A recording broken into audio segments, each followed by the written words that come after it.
హల్లెలూయా. ప్రార్థించుకొని దేవుని మాటలను మనం ధ్యానించుకుందామండి. మహాపరిశుద్ధుడా, అత్యంత ప్రేమగల ప్రేమపూర్ణమైన ఓ మా ప్రభువా, మా పరలోకపు తండ్రి, మా ఘనమైన దేవా, మా లోకరక్షకుడా, మా యేసయ్యా, మీకే ఎనలేని వందనాలు, స్తుతులు, స్తోత్రములు తండ్రి.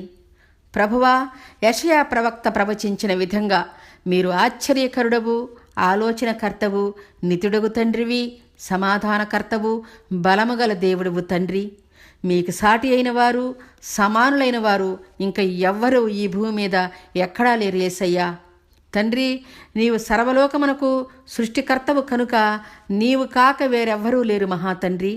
ఎందుకంటే నేను తప్ప వేరొక దేవుడు లేడు, ఉండకూడదు, సర్వములో సర్వమై ఉన్నవాడును నేనే అని మోషేకి చెప్పి వాక్యము ద్వారా మాకందరికీ తెలియజేయించిన తండ్రి, మీకే వందనాలు, కృతజ్ఞతాస్తుతులు ప్రభువా.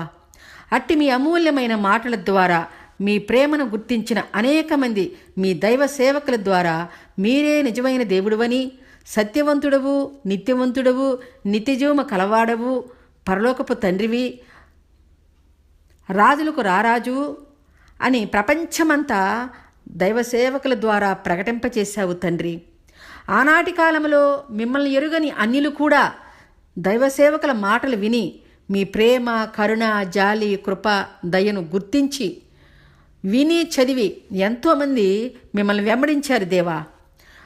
వారంతా మీరు అనుసరించిన మార్గములోనే నడిచి మీ ప్రేమ తత్వమును బోధించి ఎన్నికలేని వారిని, దీనదరిద్రులను, బడుగు వర్గాల వారిని, దిక్కులేని వారిని, అనాథులను, బాల వితంతువులను, అంగవైకల్యము కలవారిని, అంటువ్యాధులు కలవారిని, వృద్ధులను, వేశ్యలను మీ ప్రేమగల మాటలతో ఆదరించి ఆదుకున్నారు తండ్రి. అట్టి వారిలో స్త్రీలు ఉన్నారు, పురుషులు ఉన్నారు ప్రభువా. పండిత రమాబాయి సరస్వతి అనే మహోన్నతమైన స్త్రీని గురించి మేము ధ్యానించుకొనిచుండగా మీరే మాకు తోడయుండండి తండ్రి. అలాంటి దైవ సేవకుల మార్గములో నడవటానికి మాకు కూడా తగిన జ్ఞానోదయం కలిగించమని, మేము కూడా మా వంతుగా ఏదో ఒక విధంగా చిన్నది కానీ పెద్దది కానీ ఏదో ఒకటి మీ పని మేము కూడా చేయాలి అనే సంకల్పాన్ని మా హృదయాలలో కలుగు చేయుటకు మీరు సహాయం చేయమని, కృపనందించమని ప్రభుయేసు నామమున మీ అపరంజ పాదాలు పట్టుకొని వేడుకుంటున్నాము మా పరమ తండ్రి. ఆమేన్. హల్లెలూయా. వినుచున్న ప్రతి ఒక్కరికి ప్రభుయేసు నామములో నా హృదయపూర్వక వందనాలు సమర్పించుకుంటున్నానండి. ఆమేన్. పండిత రమాబాయి సరస్వతి అనే బ్రాహ్మణ స్త్రీ ప్రభువుని ఎలా తెలుసుకుంది, ప్రభు ప్రేమ మార్గములో నడిచి ఏ విధంగా పరిచర్య చేసింది అనే మాటలను మనం ధ్యానించుకుందామండి. ఇలాంటి గొప్ప దైవ సేవకుల మాటలను మనం తెలుసుకొని ప్రతి ఒక్కరికి తెలియచేయాలి. ప్రభువునందు ప్రేమ కలిగి ఉండటానికి వీరు మనకందరికీ మార్గదర్శకులై ఉన్నారండి. అందుకనే పండిత రమాబాయిని గురించి తెలియచెప్పాలని నా కోరిక. మన భారతదేశమును బ్రిటిష్ వారు పరిపాలించే రోజులలో ఎంతోమంది మిషనరీలు కూడా వచ్చారు. వీరంతా గొప్ప దైవ సేవకులు. యేసు ప్రభువుని గురించి తెలియచెప్పి అందరి జీవితాలకు ఆనందం కలుగచేసి మంచి మార్గంలో నడిపించి అందరికీ పరలోక రాజ్య ప్రవేశం కలిగించాలని వారి ఆశ. అందుకని ప్రభువు నిజదేవుడని తెలుసుకున్న వారంతా వారి దేశాలను విడిచి ప్రభువు చెప్పిన రీతిగా ప్రపంచ దేశాలన్నీ తిరుగుతూ ప్రభువు చెప్పిన పరలోక శుభవార్త తెలియపరుస్తూ ఉన్నారు. ఆ సమయంలో విలియం కేరీ అనే గొప్ప దైవజనుడు మన భారతదేశంలోని కలకత్తాకు వచ్చినప్పుడు ఎంతోమంది అన్యులు, బ్రాహ్మణ పండితులు ప్రభువుని అంగీకరించారు. ఆయన యొక్క పరిచర్యను చూసి ప్రభువు చెప్పినట్లు నా నామము ఎరుగని అన్య జనులలో నుండి కొంతమందిని ఏర్పరచుకొని నా మాటలను భూమి అంతటా ప్రకటింపచేస్తాను అని చెప్పిన రీతిగా ప్రభువు ఆ విధంగానే గొప్ప సేవకులను ఏర్పాటు చేసుకున్నారు. అలాగే అన్ని జాతి వారిలో, అన్ని మతాల వారిలో కూడా కొంతమందిని ప్రభువు ఏర్పరచుకొని భూదిగంతాల వరకు పరలోక వాక్యములు ప్రకటింపజేశాడండి. ఆ విధంగా అగ్రవర్ణముల వారు కూడా ఎంతోమంది ప్రభువుని తెలుసుకున్నారు.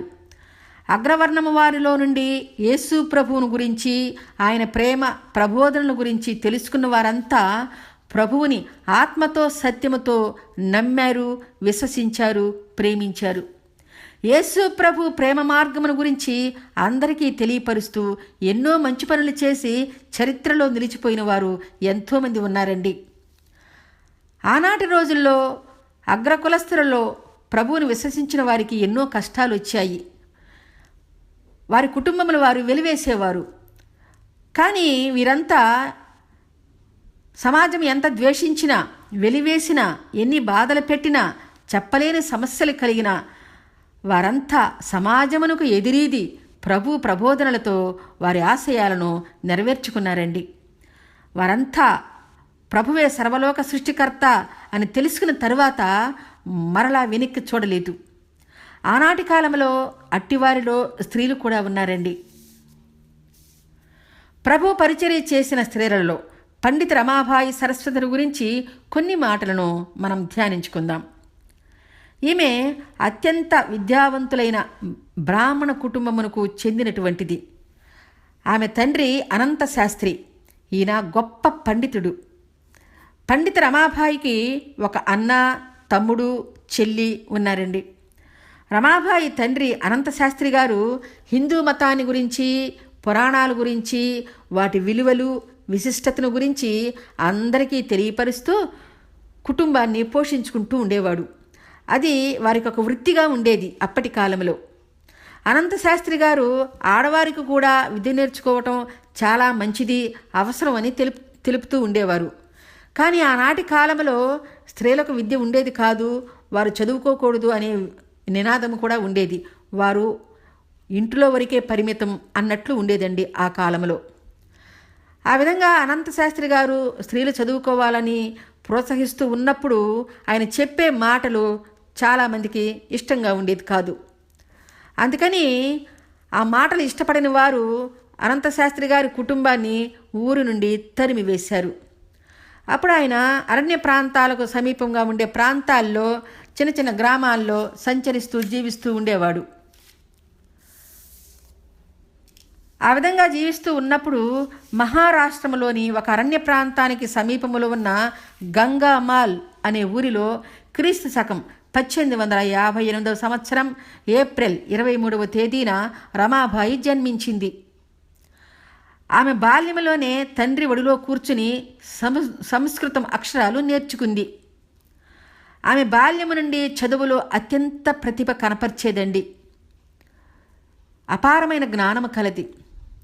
అనంతశాస్త్రి వారి కుటుంబం అంతా ఒక కావిడి కట్టుకొని వారికి కావలసిన సామాగ్రి అందులో పెట్టుకుని ఊరూరు తిరుగుతూ దేశ సంచారము చేస్తూ పురాణాలు చెప్తూ హిందూ మతమును గురించి చెప్తూ జీవిస్తూ ఉండేవారు. ఆనాటి కాలంలో క్రీస్తు శకము 1877వ సంవత్సరంలో భయంకరమైన కరువు సంభవించిందండి. ఆ కరువు కాలంలో వారికి తిండి లేక కరువు బారిన పడి రమాబాయి యొక్క తల్లిదండ్రులు, ఆమె తమ్ముడు, ఆమె చెల్లి మరణించారు. రమాబాయి, ఆమె అన్న బ్రతికి ఉన్నారు. రమాబాయికి 12 సంవత్సరాల వయసులోనే 18,000 శ్లోకాలు, శ్రేష్టమైన సంస్కృతులు అనర్గళంగా చదువుతూ వాటి తాత్పర్యంతో సహా అందరికీ బోధిస్తూ ఉండేదండి. అంత చిన్న వయసులోనే మరాఠీ, కన్నడ, బెంగాలీ, హిందూస్థానీ, సంస్కృతం భాషలలో మంచి పట్టు ఉండేది, అనర్గళంగా మాట్లాడేది. తల్లి, తండ్రులు, తమ్ముడు, చెల్లి మరణించిన తర్వాత ఆమె తన అన్నగారితో కలిసి దేశ సంచారం చేస్తూ జీవిస్తూ ఉండేది. దానిలో భాగంగా ఆమె అన్నయ్య కలకత్తాకు చేరారు. కలకత్తాలో ఉన్న బ్రాహ్మణ పండితులు రమాబాయి ప్రతిభను గమనించి ఆశ్చర్యపోయారండి. ఈమెకు సంస్కృత శ్లోకములో ఉన్న అనుభవం ఎనలేనిది ఏ పండితునికి తీసిపోదు, ఈమె సాటి అని ఆమెకు అపర సరస్వతి అని బిరుదు ఇచ్చారు అక్కడ ఉన్న పండితులంతా. అంత చిన్నతనంలోనే ఆమె పేరంతటా మారుమ్రోగిపోయిందండి. ఆ విధంగా ఆమె రమాబాయి సరస్వతిగా పేరు పొందుకుంది అంత చిన్నతనంలోనే. ఆమె అన్నగారితో దేశ సంచారం చేస్తూ పుణ్యక్షేత్రాలన్నీ తిరుగుతూ ఉండేది. ఆ పుణ్యక్షేత్రాలలో ఆమెకు కొన్ని ఆచారాలు బాధ కలిగించాయండి. అక్కడ జరిగే మోసాలకు కూడా ఆమె మనస్సు కలత చెందింది. హిందూ పుణ్యక్షేత్రాల మీద, హిందూ మతం మీద, హిందూ దేవుళ్ళు దేవతల మీద ఆమెకు ఉన్న నమ్మకము సన్నగిల్లింది. నేను నా తండ్రి సంస్కృతము హిందూ మతమును గురించి నేర్చుకొని దేశ సంచారము చేస్తూ అందరికీ బోధిస్తున్న ఈ సారాంశము, ఈ మార్గము సరైనది కాదు అనిపించి ఆమెకు పశ్చాత్తాపం కలిగింది. ఎందుకంటే స్త్రీలకు మోక్ష మార్గం చూపే విధానము, స్త్రీలకంటూ ఒక ప్రత్యేకత హిందూ మతంలో ఏమీ లేదని తలంచింది. ఆ తర్వాత ఆమె వేదాలను, ఉపనిషత్తులను కూలంకషంగా చదివి పరిశీలించింది. వాటిలో కూడా స్త్రీలకు ఉపయోగపడే విధానం ఏ ఒక్కటి ఆమెకు కనిపించక చాలా అసంతృప్తి కలిగింది. స్త్రీలకు కలిగిన ఆనాటి స్థితిగతులకు ఎటువంటి ముక్తి మార్గం, సమాధానం ఏమీ కనిపించలేదు వారి గ్రంథాలలో. చిన్నతనము నుండి తండ్రి ఆమెకు బోధించిన బోధలలో నిజం కనిపించలేదు అనిపించింది.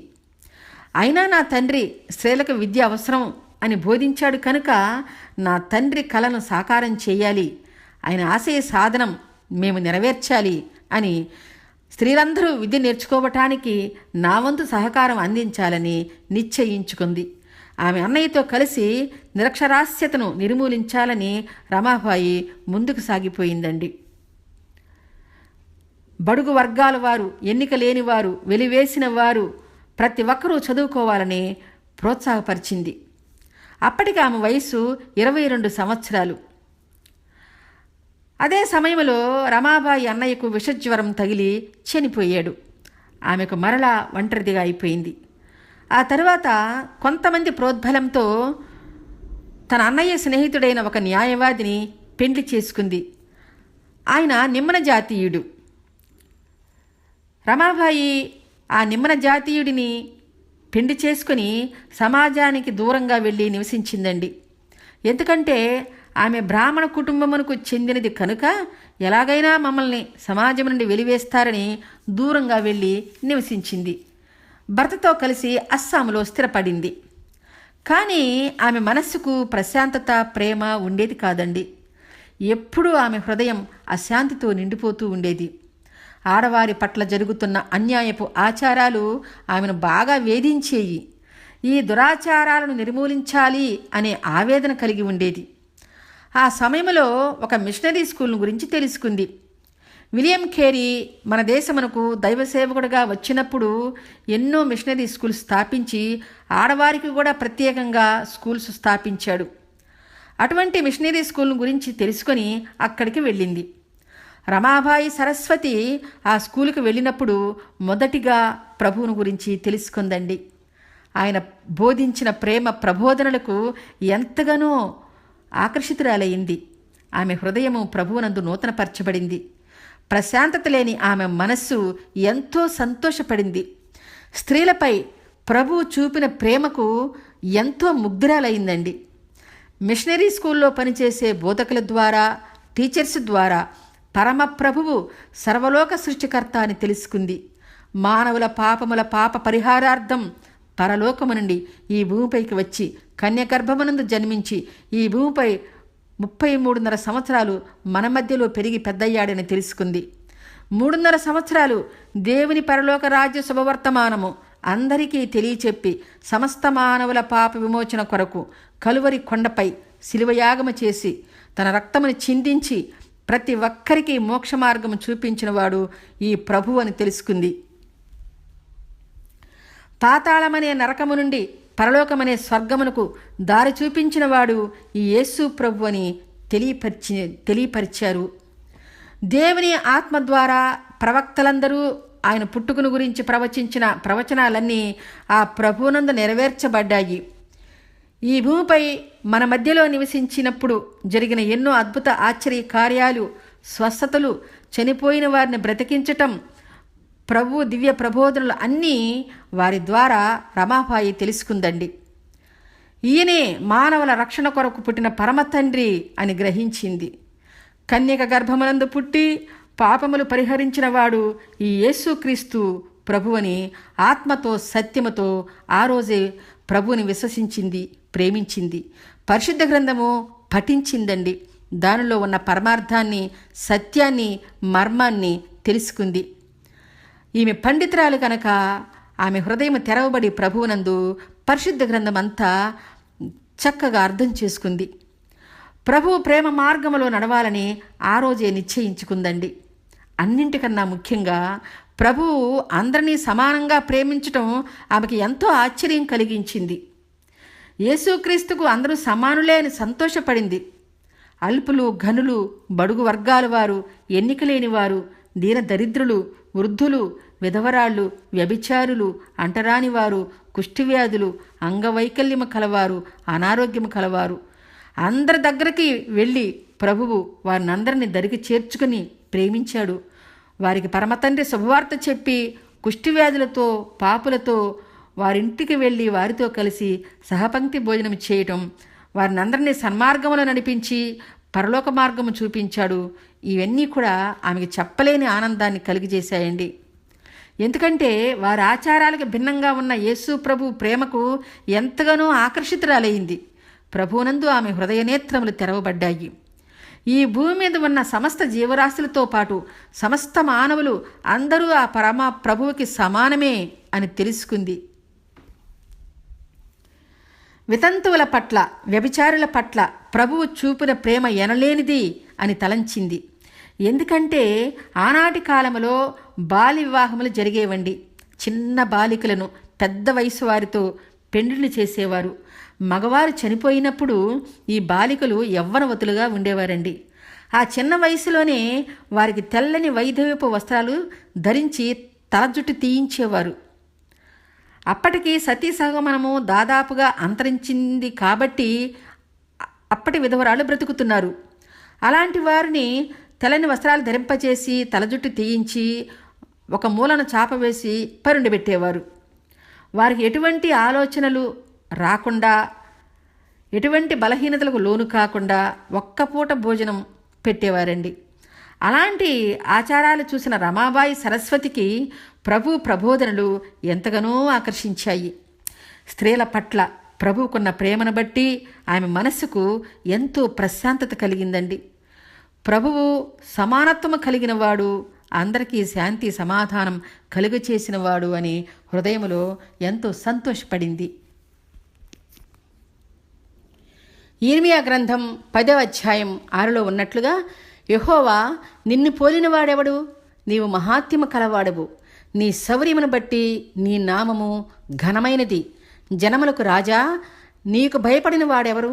రాజ్యములో కానీ ఈ భూమి మీద ఉన్న జ్ఞానులందరిలో కానీ నీ వంటి వాడు ఎవరూ లేరు కనుక నరులందరూ నీకు భయపడుట అనుగుణ్యము. జనములంతా కేవలము పశుప్రాయులు, అవివేకులు. బొమ్మల పూజల వలన వచ్చు జ్ఞానము వ్యర్థము. కనుక యెహోవా నిజమైన దేవుడువు. ఆయనే జీవముగల దేవుడు. సదాకాలము అందరికీ ఆయనే ఘనమైన మహారాజు అని పరిశుద్ధ గ్రంథము ద్వారా రమాబాయి గుర్తించిందండి.